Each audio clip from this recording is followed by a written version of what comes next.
Everyone,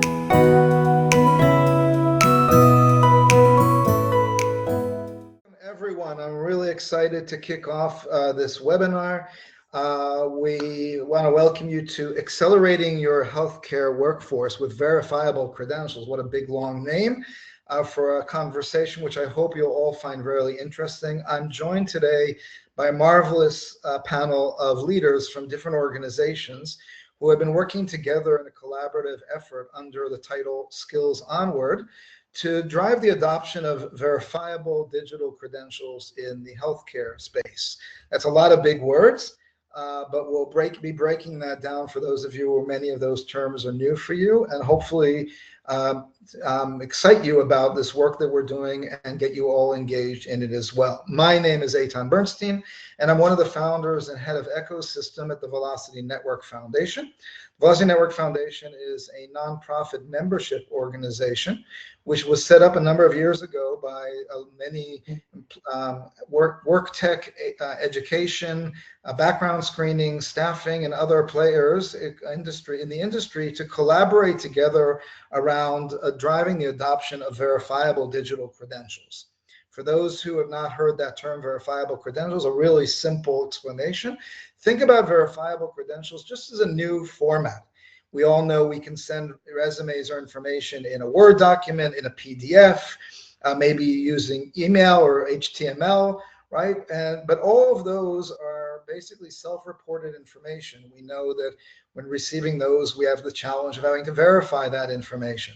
What's unique about this new format called verifiable credentials is that although it's just another digital format, it's cryptographically signed and secure. And so what makes it unique is it enables individuals to get their data from education institutions, employers, background screening companies, and others, licensing bodies, certification bodies, and share those in a way that's immediately verifiable through use of digital cryptography.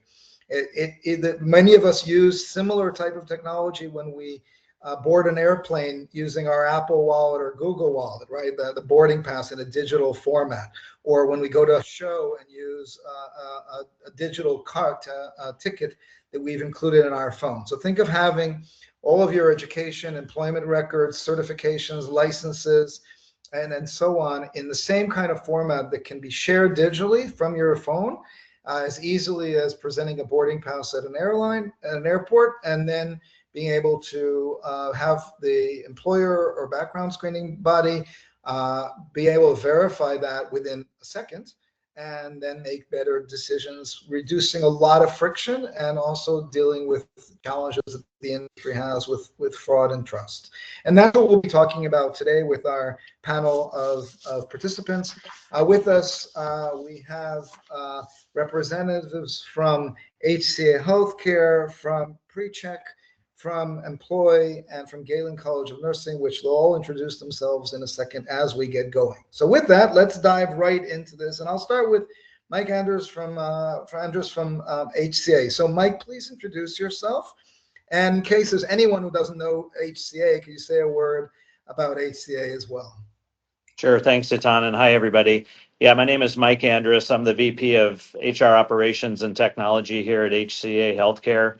I've been with the organization just over 3 years, and HCA was already in partnership and on their journey with Velocity and our partners at JobVite and PreCheck as I came into the organization. A little bit about HCA. We have over 300,000 colleagues distributed across the United States. We have over 2,000 sites of care and over 200 hospitals. We also have operations in the UK, and we're standing up IT capabilities in India as well. So we are really growing into an international presence around the world as well. So excited to be joining you here today. And Mike, can you say a word about, just to give people a sense of how many individuals approximately you hire a year, and the volume of candidates and so on, to give a sense for the size and challenge of the organization? Sure. Well, you can imagine with a colleague count of over 300,000 colleagues, we are onboarding.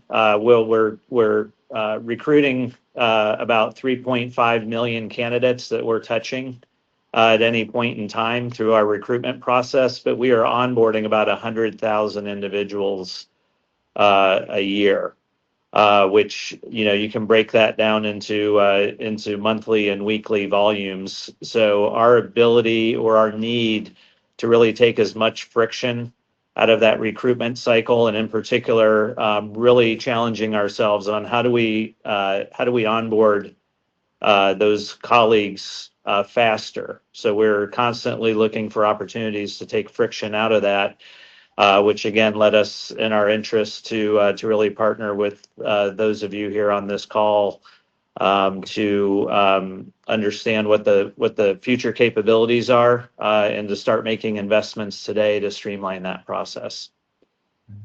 So, Mike, that leads really well into our first main question, which is, you're the HCA leadership a little before you joined, and now since you've been leading, this was really one of the first large employers, particularly in healthcare, to realize the potential of transforming, the way you exchange data for employment and education, and use these verifiable credentials to transform the way you onboard people. And can you give a little bit of a sense of the kinds of things, the challenges that you would deal with onboarding 100,000 individuals a year, and what led to say, wow, this could be transformative and really help us make a dent in the way we're doing things today? Sure. Well, you can imagine as a healthcare provider, making sure that we have airtight background checks and credentialing processes in place to make sure that the caregivers that we're onboarding are ready to hit the floor on day one. And so our challenge really is, and our interest in verifiable credentials is, how do we shorten those long pulls in our onboarding process, particularly around background checks. We have criminal background check, we have employment verification, making sure that those colleagues we're bringing on have the required years of experience. So those employer verifications, as well as education, and then obviously license and certification being the big ones. Where we find the most variability in those processes is largely in those employer verifications, right? Trying to get a hold of former employers, verify that the dates that are submitted on a resume are accurate, and then obviously the education institutions as well. And you can imagine there's a lot of seasonal variability with schools, particularly administrative offices within those schools. So as we're reaching out, or we're in a partnership with PreCheck, trying to verify that education, and we're finding out, offices are closed over holiday weekends. They may not be around or have shortened seasonal hours during the summer, as an example. So we're just trying to squeeze every day we can out of that onboarding process. From offer acceptance until we've cleared a colleague, we're running anywhere from 7 to 14 days. And again, a lot of that is compounded. Those longer times tend to be the more credentialed colleagues that we're trying to bring on versus those that may not have license or certifications. So we're setting some aspirational goals for ourselves in terms of trying to get those colleagues in the door faster. And also from a colleague experience, right? We're constantly tracking our turnover. And what we're finding is a lot of times that onboarding experience sets the initial tone for employment with HCA. So the smoother we can get that onboarding process, the easier those interactions. Taking that information a colleague is providing us up front when they're just starting the onboarding process, and minimizing the need to contact or follow up with those colleagues where we're trying to verify that information, really sets an impression for their first year of employment. And so we obviously want to make that as streamlined as possible as well. And what's the vision, Mike? I mean, if you could say, we believe that once this is fully adopted, and think of a day where, most candidates have a whole portfolio of their information is verified. What is the dream that this could enable over time once there's much more adoption? Yeah, and we've again, when we think about kind of our aspirational goals, Our CHRO, Jen Barris, has said, can we imagine a day where we could onboard someone in minutes? Right. So, and really think about that and let that settle in. If someone were to walk in the door with pre-verified immutable credentials through the work that we're doing here with Velocity Network, those would be instantaneously verified to the extent that someone could apply for a job, get through the interview process as soon as they accepted their offer. If we were able to verify their work history, their education, their license and certifications, even skills, going beyond license and certification, just around specific skills that could be in a digital wallet, that gave us the assurance of knowing all of that information is accurate. We could literally, push a button to onboard that person within an hour. Which really, when you think about where we're at today with a couple of weeks of onboarding, getting that down to almost instantaneous, I mean, the opportunity is really, really incredible. That's amazing. And I just want to say that although when people say that, it sounds incredibly aspirational and even maybe theoretical, but I just want to remind listeners that that's what actually happened in the financial industry over the last few decades. So, many of us are old enough on this call, at least old enough to remember checks. And we used to write a check. We have a checkbook and we'd write a check. And that check had to go to, handed it to a person who needed to submit it into their bank, who needed to contact the issuer's bank to check that there was cover for that money. And then the money was transferred. So transactions with checks had lots of fraud and used to take weeks. Sounds familiar? And now think about credit cards, and particularly those with chips, where anywhere in the world I tap my credit card, there's no fraud, and that transaction is completed in seconds, right? From any payer to any supplier anywhere in the world. And so it's not theoretical. The technologies exist to enable this. It's just a question of driving the adoption, the collaboration around that, which is what we are. Great. So, Mike, we'll be back with you in a second, but that leads us to Zach, because Zach, you're at PreCheck and Incisive, and you're the partner, one of the main partners for HCA in this journey. So could you say a word about yourself and about PreCheck? Sure. Thank you. It's nice to be with everybody. So I'm the Chief Strategy and Customer Officer at Incisive. I've worked in the background screening and credentials monitoring space now for 22 years, if you can believe it. And I spent about 18 years exclusively focused on healthcare and the healthcare vertical, and leading the healthcare vertical business of Incisive called PreCheck. Our focus has really been on healthcare providers like HCA and many of the attendees on the call, but also with academic institutions like Galen, who's joining us on the panel. So that's really been the focus. Also a board member of Velocity Network Foundation. I think I just was elected to my third term, so it's really a labor of love for me. I have a great deal of passion for giving people agency over their careers and being seen for who they truly are. And to Mike's aspirational goal of giving them that instant access to opportunity is something that I deeply care about. And just quickly on Incisive, if you're not familiar with our company, we're one of the top 5 largest screening and monitoring companies in the world. We are global. We do specialize, I think of us as like boutique at scale. We specialize in serving large enterprise level clients in the most highly regulated verticals of healthcare, transportation, and financial services. That's really where we do most of our work. So that's a little about me and about us, Eitan, if you want to go into questions. Yeah. So, well, PreCheck was really one of the first background screening company to realize the potential value of verifiable credentials, to reduce verification time and verification costs, right? And you were really the first to drive that and get highly engaged in this work. Can you explain how you see this impacting the way screening processes happen and the impact on your customers, on the candidates, and on your business as this moves forward? Yes, absolutely. And I remember the day that I called Jen Barris actually about this. And she said, you know what, I'm glad that you're going to be Netflix and not Blockbuster. And that really struck me in that moment, that we were on the right path. And I think a lot of my contemporaries and peers feel like there's a lot of disruptive capability here for the traditional resume verification businesses and background screening companies. But about 6 years ago, I started realizing that this was coming whether we like it or not, and businesses have to adapt. and that we should be driving, towards our future together and engaging with our customers. And we're very client-centric, and I am by nature. And so in talking to customers, I said, look, we've got to do this better. It's got to be more efficient. We're not going to wait for you to figure it out. We expect you to help us disrupt through our partnership. And so that's really what lit the fire for me and for our entire organization. So we immediately jumped in to say, like, how do we do this?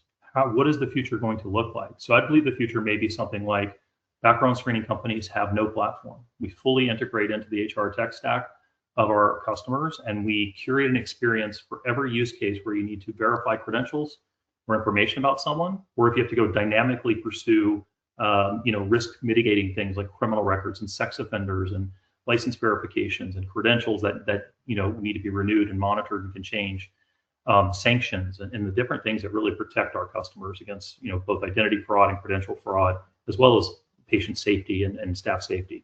So that's the future, I think, that is coming at us very quickly. And I think the role of verifiable digital credentials is, you have to be able to give the customer, they have to see the authenticity of the record. It has to be immutable. They have to meet the accreditation standards that they're beholden to.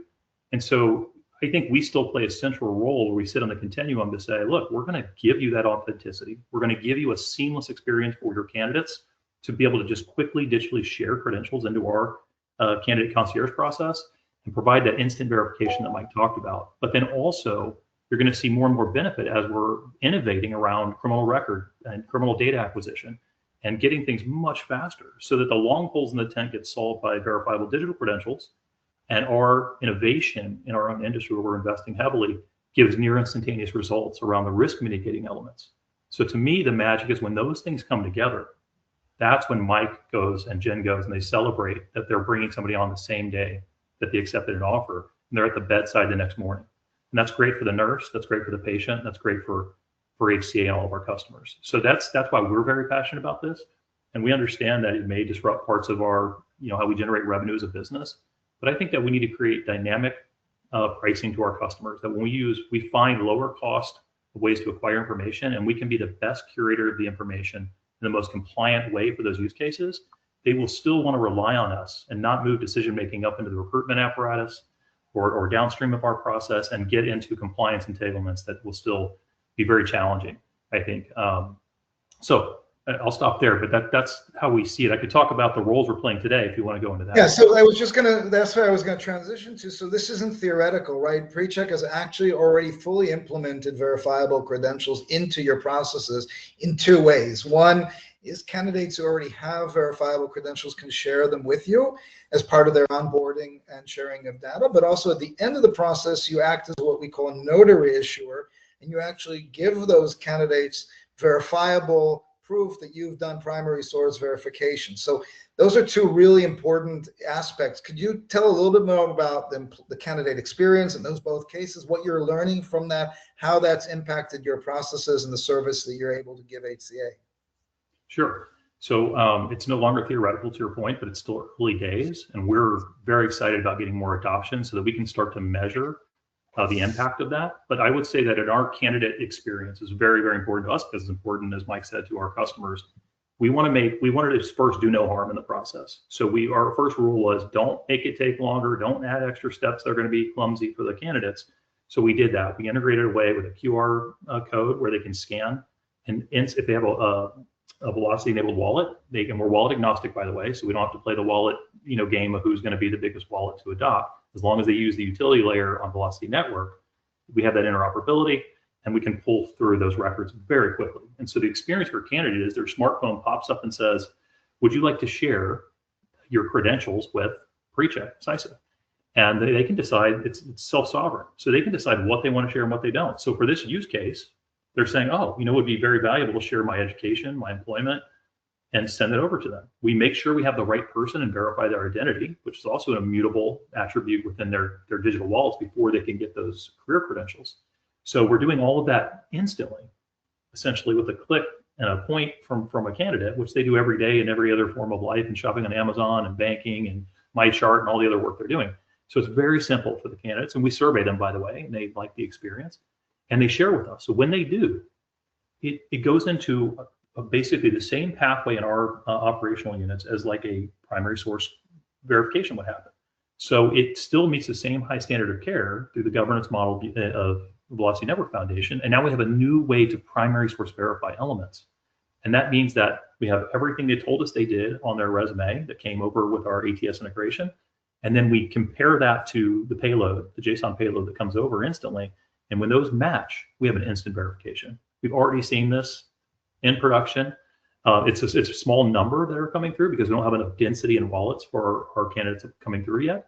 But as we see credential density pick up, we're going to start to be able to measure in a representative way the impact to time service at the case level, meaning at the subject level or the candidate level.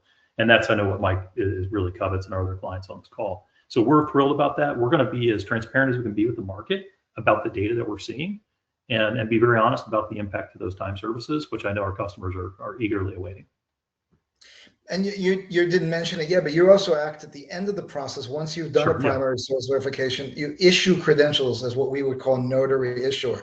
Could you mention what that is? And you're getting really, really interesting results in terms of the interest of people in receiving that data. Yeah, we're seeing over 90% of the people that we ask say, yeah, I'm interested in receiving my credentials. Absolutely. And this is even people who just got a job at HCA and are thrilled and they don't really have utility to go do something with that credential necessarily yet, but they're still saying this is really cool. This is a great experience. I think HCA is good brand positive and it's a good start to their career. Gives them agency over those records later in their career and maybe even for internal mobility within HCA to seek opportunity, which is exciting. But we do, at the end of the process, we wait kind of a logical number of days to make sure that there's no disputes or anything in the information provided. And once we have that, we then invite them into an environment that we set up where they can get a wallet if they don't have one, and we show them all the wallets that are on the Velocity network, and then we share the credentials, and then they have the right and sovereignty to say, no, I don't want those, or yes, I do want those, and they can pull in whatever they want in their wallet. And today we're issuing for both completed degrees in education as well as completed work experience. So we're not yet putting in dynamic attributes like present employment or present enrollment, but we're looking at that. Using the kind of a revocation, registry model to look at licenses and issuing those as well. So that's where we are today. That's seeing a great deal of interest around these consumers, job seekers and new hires for HCA wanting to own those and seeing, the utility of that. Amazing. We'll be back with you as well in a second, but that moves us really well to Andrew. Andrew, you're from Employ that provide HCA with the recruiting marketing system. So can you introduce and part of this ecosystem as well? Can you introduce yourself and Employ? Sure. So my name's Andrew Consolo. I have about 20 plus years experience with Employ and its a set of companies. So you may not know who Employ is, but we have the JobVite ATS and recruitment marketing platform, Lever, Jazz HR as some of our brands in the marketplace. We have about 24,000 customers. And so, and that's from, small mid-market to large enterprise like HCA.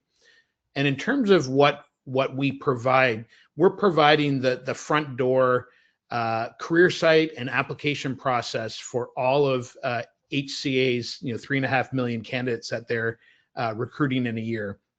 And so, that the key with this experience is it needs to be exciting and engaging, as well as frictionless. So even some of the things Zach mentioned as well are very key for us as well, as representing HCA's brand. Is we wanted to introduce the ability to use verifiable credentials from a Velocity enabled wallet when they start the application process, and it's an option, right? It's the density is not there to make it required. But it just gives an option so that if you have some credentials that have been issued to you from, for example, a nursing college, or has been issued by a notary issuer or primary issuer, and you have a Velocity enabled wallet, you can use that information as part of your job application process, and then that flows into HCA's environment and can be used downstream. So we, as you mentioned, we're all although this is all live and working and scaling gradually, we know this is not yet the masses, and that's our call to the people listening here. But as the number of candidates grow using verifiable credentials. How do you see that impacting, the talent acquisition process, the ability to make decisions based on trust at the top of the pipe or higher up in the pipeline and so on? Yeah, and I think that's the exciting part. I mean, everyone's familiar, as you mentioned, a ton of using your phone wallet to do things, right? You've got tickets and airline passes, driver's licenses now, and other things. So as people are more familiar with that process, if they have primary credentials that they've been able to claim, then they're going to be able, and they have the opportunity to use them. That's what we want to do. And it is very simple, similar QR code, et cetera, to do that. But what value does that bring at the front end of the process? Well, there are a few. So for example, the ability to know that somebody has trustworthy, verifiable credentials that are key to a particular job role, that might give them confidence to continue moving forward with that candidate. So Mike mentioned really about the value of reducing the time on onboarding. I think there's also value in the front end of the process of selecting and interviewing, et cetera, making sure that the candidates that you're interviewing have trustworthy data. And I think that value will come as more people use verifiable credentials. And that touches on something that we've been speaking about a lot, is how the talent acquisition industry is changing as a result of AI. I think our conversations have been really interesting about how AI agents and LLMs are really causing some disruption in terms of the level of trust, the quality of credentials, the amount of fraud. Can you just say a word about that? Because the world is changing, and we're seeing more and more challenges around AI generated content that then needs to be verified.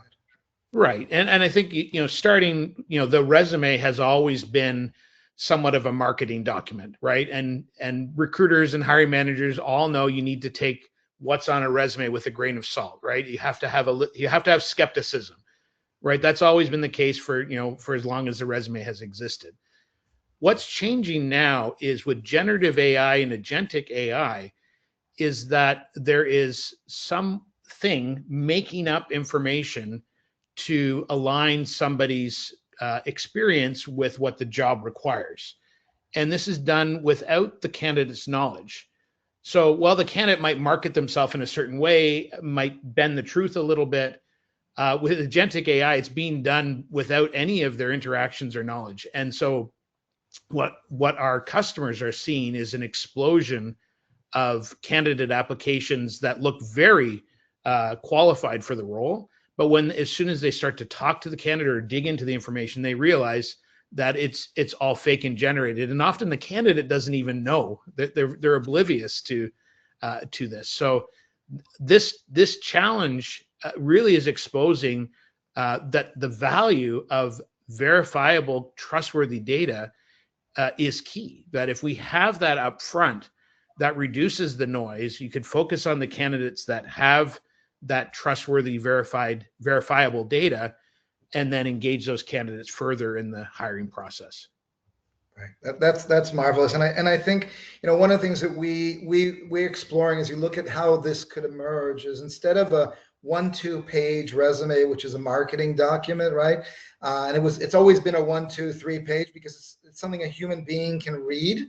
So you can't make it, and it's a marketing story, right? Think of a world where a person shares 10, 20, 50, 70, 200 facts, not just the marketing. It could be they can write a nice cover letter. That's okay to market themselves, but just submits a set of facts. And that, as the applicant systems become more and more agentic, right, they'll also be able to take lots of data, more than a human being can actually consume easily, and be able to go through that and model the best candidates to present to hiring managers. So a lot of things are changing in the way data is created and consumed.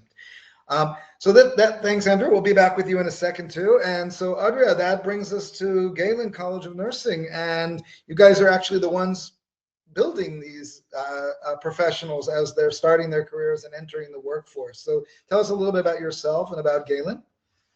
Okay. Well, I'm Dr. Audria Dinker, and I'm the Chief Clinical Integration and Experience Officer. So, my role is to really look at the experience of our students and what they need, not just while they're in school, but after they graduate, because we also want to make sure that our students gain employment after graduation, hopefully in a unit or in a hospital that they prefer, but really to make the transition seamless. And sometimes it's bumpy once you graduate and move on. So just to tell you a little bit about Galen, and then we'll talk about how we're using the Velocity platform. Is we are one of the largest educators of pre-licensure nursing. We also have post-licensure programs like master's and doctorate degrees that we offer as well. And we are a part of HCA Healthcare, and really want to provide HCA with the individuals that they want to hire. And have the accolades to go along with it. And so it was very interesting to hear all the conversation that came before about how the organizations are using it, how does PreCheck and CISA fit into that and in our recruitment. And so I'm thinking from a very different perspective, from the applicant perspective, but also, half of my career was in hospital leadership. So I was on the hiring side of it, and I know the things that really just made it difficult for me to be able to move forward with candidates. And of course, that was 20 years ago, because I've been with Galen for 20 years now. But I just see all the opportunities that we can provide our students. So Galen recently began issuing your degrees or graduation as verifiable credentials. What could you share the motivations? Why do this at all, and why start with degrees? How do you see that providing the value and a better experience for your graduates? Well, it's twofold, because, I also work with all of our clinical partners and the organizations hiring our students. And we're seeing a lot more, and I think Mike mentioned it earlier, we're seeing a lot more of our organizations, our clinical organizations that are hiring our new graduate nurses, wanting to do on-the-spot interviews at recruitment events and on-the-spot offers. And so, it really only makes sense if we throw up an obstacle like, oh, well, I can give you an offer, but it's tentative. We have to wait on your transcripts to get to us, which may take 2 weeks, and those type things. We know on average that our students are applying for 3 jobs at the same time. We do know that. And it usually is the first to offer is the job that they go with. And so we want to give our clinical partners that we work with very closely, we want to give them a competitive advantage at recruiting and hiring our students. So this would definitely give them an advantage. The other thing is, a lot of our students are definitely not from my generation, because I still walk around with paper and pencil in my hand. They want everything to be in a digital format.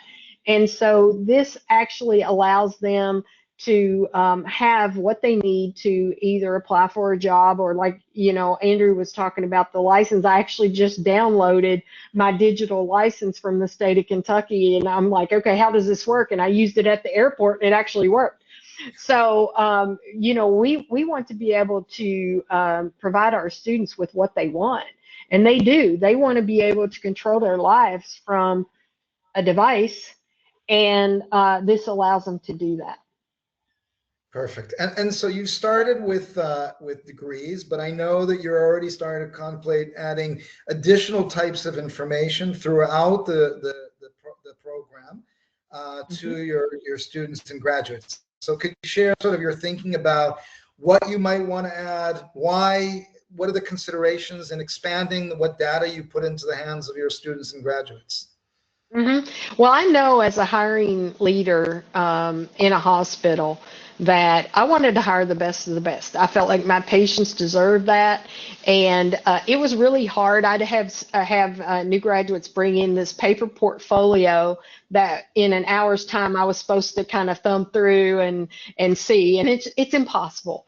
And so actually, I think when I mentioned it to you, Eaton, was I had just gotten an email that the president's and the dean's list for students came out. And I thought, oh my gosh, these are awards that students should be able to brag about. And you don't want to carry around a piece of paper. Why can't we import them into a digital credential or a digital wallet to allow them to be able to share that with the leader that they're interviewing with without having to, bring a lot of documents with them? And so it's endless. Our students are leaders in our associations that we have for nurses. We have, a Student Veterans Association. We have a Student Nurses Association. Also, lots of others. And I know when I was hiring, the things I was looking for students that were involved in their associations, that were leaders in their associations, because I knew if I hired them, they would do the same thing for me at the bedside. And so it really did give me, it gives you a better look as a hiring leader into the entire person, and not just that hour that you get to spend with them doing an interview, but you can definitely see where they have tried to accelerate their position, even as a student, to be the preferred hire for an organization in which they want to join. And I think that's marvelous. I'll just share with the listeners that, when we were speaking, we were, brainstorming all kinds of additional things. And just the idea that today graduates, recent graduates, young people entering the workforce usually really struggle because they have very little to show, right? They're trying to invent stuff to talk about. Mm-hmm. But really, if you look at a program like at Galen, there's a whole set of events and things that happen through the program, including clinical experiences and different coursework and projects and other things that we could be equipping our graduates with a real deep portfolio of things to show off, and particularly those who have excelled and taken the extracurricular activities and being active in there, they will have a much richer portfolio, even though they're just entering the workforce at the beginning of their careers. But then think about growing that portfolio of digital credentials throughout your lifetime and how that builds out into something that's really easy to show an employer and get employment as a result of that.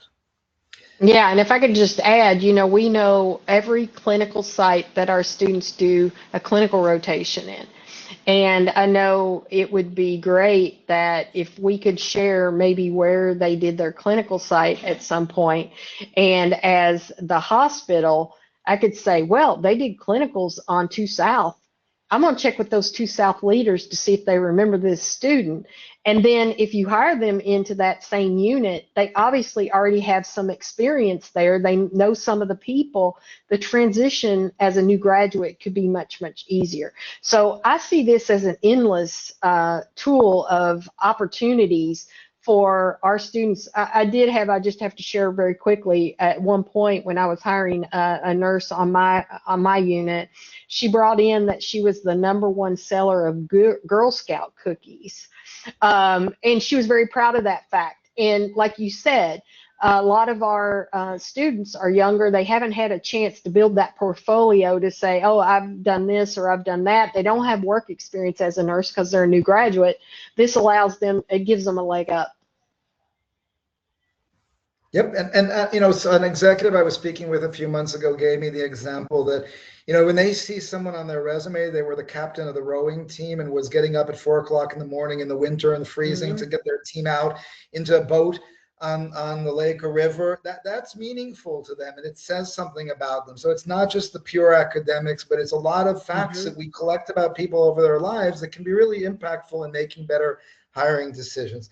Perfect. And last question, Audrey, if I may, you've just launched this, and I think you already have some lessons about communication, how to embed this into your daily processes so that their graduates really collect these and are aware of how to use them. Could you say a word about your thoughts about that, what you've learned and your thoughts about that? Absolutely. We have a mantra at Galen, early and often. If you want students to use something, you got to get to them early and you have to remind them of it often.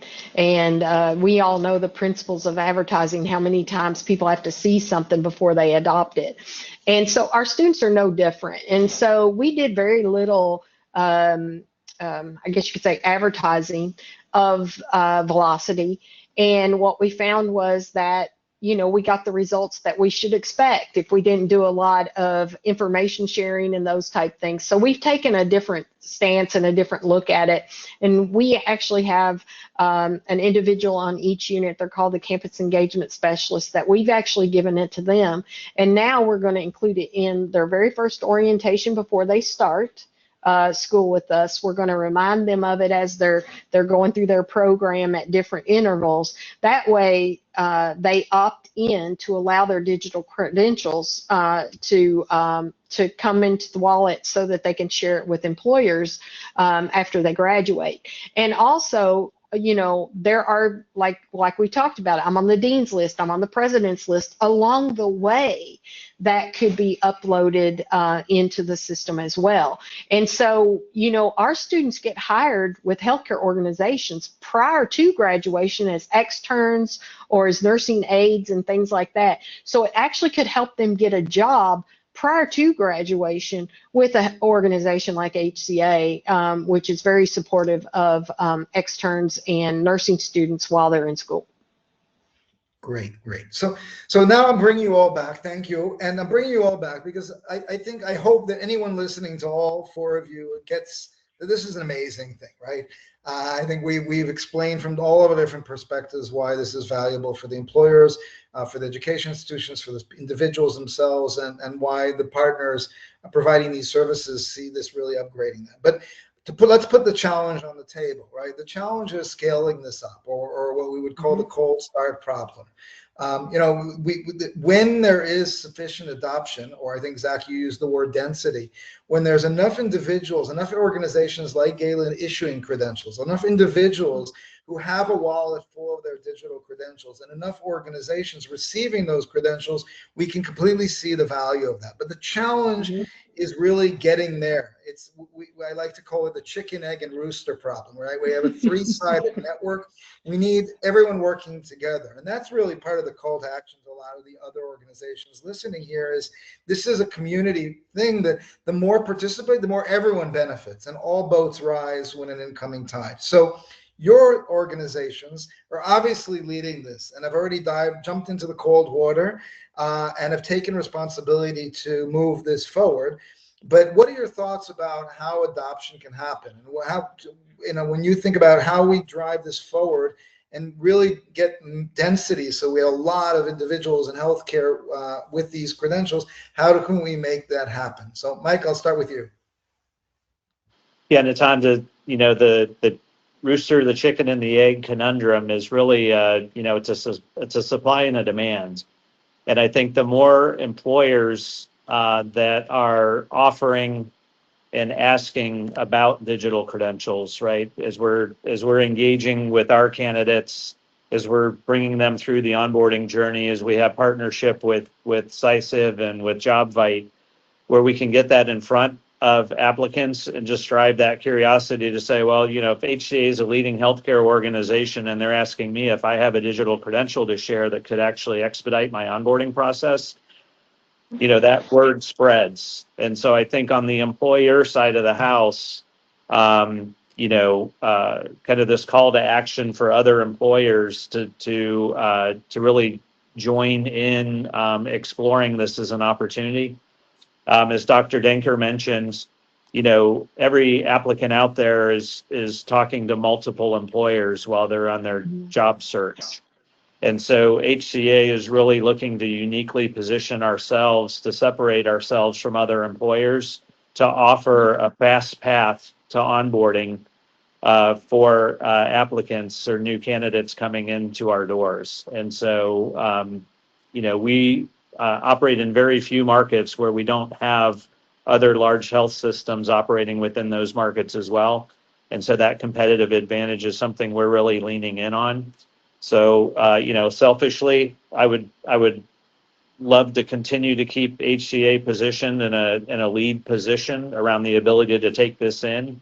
But our value is that we get more and more applicants with these credentials. And I think that can only come through more employers, engaging with candidates on these capabilities, so that, we are developing that supply of digital credentials. And I have to say that you're not just talking the talk, but walking the walk. And by partnering with PreCheck and having all those credentials issued, you've actually contributed to your candidates and your employees, but also to the whole ecosystem, right? Because other employers today joining can already start benefiting from the work that you've been seeding over the last few years. And hopefully they will do the same when they start issuing to their graduate students and employees. So Zach, your view on the cold start problem and how we address that? Yeah, I mean, I think Mike said it very well. I think as employers explain how valuable this is to them, and quite frankly, in healthcare, it's needed at this point. We've got a talent shortage. It's got to be addressed. We need people that are getting these degrees and skills to get to the bedside as quickly as possible. So I think that demand is huge. And so we just need to connect that demand and make sure the intensity of that demand is understood by, especially in these atomic network areas like in Texas and Florida, where, by the way, PreCheck has sometimes 80% of the hospitals in those states using us as our customers. We have 65% of the US health systems using us in way, shape, or form. We have a lot of ability, if we come together, to be able to do this seamlessly and everybody start to get the value as the flywheel goes. So what we've tried to do at SISA in 5-6 years now of heavy investment and leading in this is, how do we allow our customers to have this disruptive capability without having to go figure out what is velocity, what is distributed ledger technology, what is cryptographic key technology? We've already done that work. And so what we're hoping, and they may want to get rid of background checks one day, and that's fine, but that's a long journey to change something like that. So what we believe is that let us do this for you. Be disruptive through our partnership. With a simple phone call and a meeting, we can activate your inspection capability in our candidate concierge process in a day. We can issue credentials to your employees if you want to start doing that, so they get familiar with us. We're going to be issuing credential. We screen today about, by the end of this year, 150,000 or so students a year that are coming from clinical programs and health science programs. And we're going to be issuing enrollment credentials, skills credentials, and helping them to get access to our employer clients sooner. And so we're going to do everything we can there. But I think the atomic network model within like states like Texas and Florida, where we can get large schools who have many students who are going right into our clients' facilities, to get them involved and have the employers in those communities tell the schools how valuable that is, I think that's when we really start to see this grow a lot. And then what we'll be doing to help with that is saying, as soon as we start seeing that data flow, is then broadcasting that to these constituents so they can understand the impact of it. And then we start to work on business model paradigm shift around how we contract with our customers to maybe change cost structure, to impact time service, obviously, but find other benefits that we're going to learn along the way too. And I think all of this also leads to a much better and more modern candidate experience. And when you're going from a new hire or new grad hiring mix from 10% to 50% to deal with the shortages, you better feel modern and have a great CX. And that's something we're investing heavily in for our customers. So that's my call to action is, if you're not ready to do this yourself, let me help you. Let us help you. We put a lot of time and work into this, a lot of sweat equity, and we can get you up and running very quickly. And for many of your customers, it's almost a flip of a switch, if I understand the way you've built this correctly. That's correct. Depending on which roles you want us to play for you, that's correct. Perfect. But if not, just get involved. Issue credentials. Yep. And Andrew, your thought about the cold start problem? Yeah, and I think like I'm kind of sitting in the middle with employee and on the candidate side. So I think there's two aspects. The first one is, if you are a U.S. hospital, ask your HR tech vendors about this. As Mike said, while he likes the fact that HCA is on the cutting edge of this and it's a competitive advantage, it's better for everybody if more employers get involved in this. So first, ask your HR tech vendor about this. And as Zach mentioned, Zach's ready to help, and we're ready to help as well. And there are a few others as well. But we want to grow that ecosystem of tech vendors who can also accept digitally credentials. This also would allow us to invest more in some of the benefits on the front end, right? Changing the user experience to show the value of verifiable credential at the front end of the process, just like Zach has done at the back end of the process. So I think that's a big one. And then the other one is, probably challenging out there. We need more density of wallets and density of issuers of the credentials, so that candidates are aware of this, candidates start accepting digital credentials, and then when they come to apply for the job, they know what a wallet is and they have credentials in that wallet to apply for the job. And that is, again, that is part of the whole cold start problem, right? It's that density of network participants, including candidates and employers. Perfect. Thank you. So I don't see any questions, and maybe I would just want to check, Errol, if there are any questions that I don't see that because of my status. But unless there are any questions, I'll just go back to you guys for a last round. Let's do it the opposite order to leave Mike for last. But if you had to one call to action from the people listening here, many of them are in education institutions or employers and other providers to the healthcare labor market industry, what would be that call to action? What's the next step they should be doing tomorrow? Andrew? Yeah, I think echoing what I just said, it's about asking your vendors about verifiable credential and what level of support they have, asking your set of education institutions that you deal with, asking them about digitally verifiable credentials, like just getting involved in that knowledge and asking that question. That helps those other vendors and those other institutions to learn about it as well. Zach, thank you. Zach? I would just say that, don't be fearful of how much information you may have to learn about this to get involved, because a lot of the early work and early adopters have done that kind of plowing of the field the first time. So it's much more approachable is the way I would put it for people now. And we have experiences we can share. Mike, I know, can share, we can share. So I would just say it's much more approachable than maybe it once felt. It was like, man, how do we even get involved? Who would own this in my organization? I would say put that aside and have the 101 meeting, right? Have a meeting where we talk about, and the way we do that is, we don't care commercially if you decide to use us to get involved.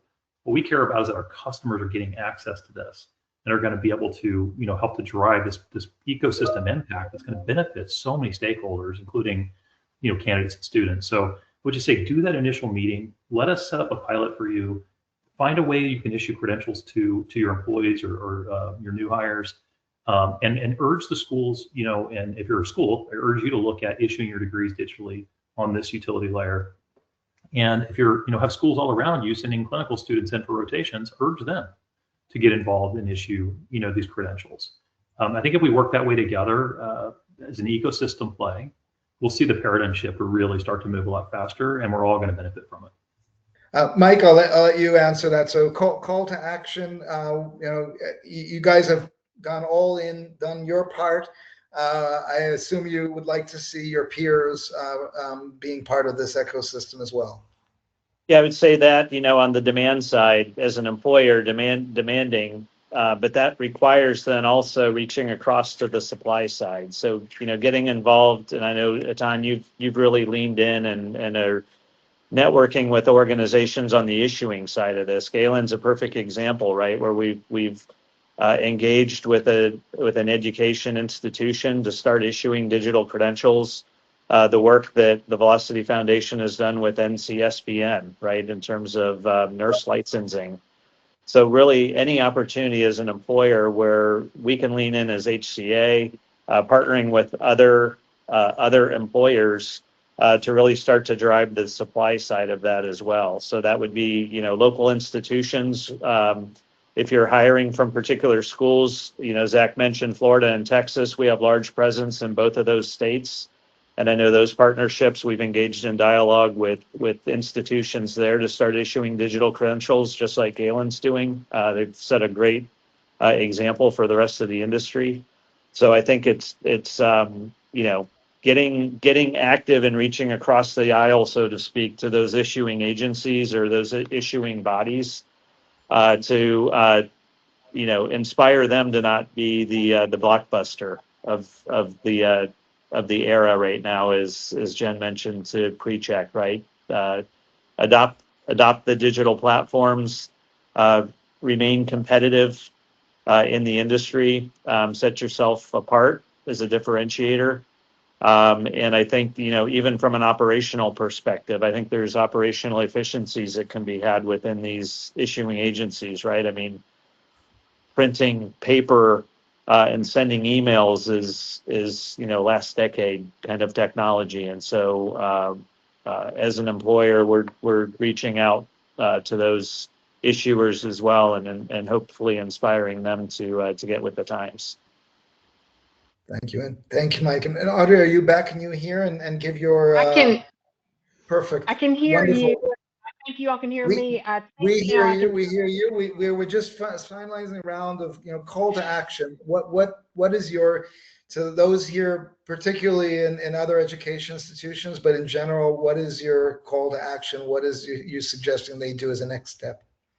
Oh, well, definitely. I think if I'm speaking to the educational institutions, it's give your students an opportunity to use the digital credentials. And also, whatever comes with that, I think it's important to allow them to have the capability so they can get jobs faster and find that employer of choice. I think for the employers, definitely, I just have to echo what was said on here. I know as a hiring leader, and I hire people now, I would love for candidates to come to me with their digital credentials. But, especially when you have urgent needs to fill vacancies with qualified nursing candidates and things, it's just essential that you're able to do that quickly. At the end of the day, it's all about the patient in the bed. And I know that that's what my big concern is, in making sure that our output, which is the best nurses that we can graduate, are getting the jobs to take care of those vulnerable population. Marvelous. Thank you. And my call to action to everyone here is just to resonate everything that everyone said is this is in existence, and it does work, and it has been proven to scale, and others have treaded the path first, so it isn't as hard as it may sound. No one expects employers or education institutions to figure it out alone. Many vendors already have solutions, and others are considering building solutions. And so either talk to your existing partners, or if they're not yet there on the journey, please reach out to us at Velocity Network Foundation. We'll be happy to help you get your partners onboarded so they can support this. I want to thank everyone here, for the attendees for attending, and particularly for Dr. Denker, Mike, Zach, and Andrew for taking the time to be here and sharing that. Although I talk to you guys all the time, it's always just so exciting to hear the progress and your perspectives on this. So thank you everyone very much, and we will be in touch. I hope we'll continue to collaborate together. Great, thanks, Tom. Thank you. Thank you. Take care.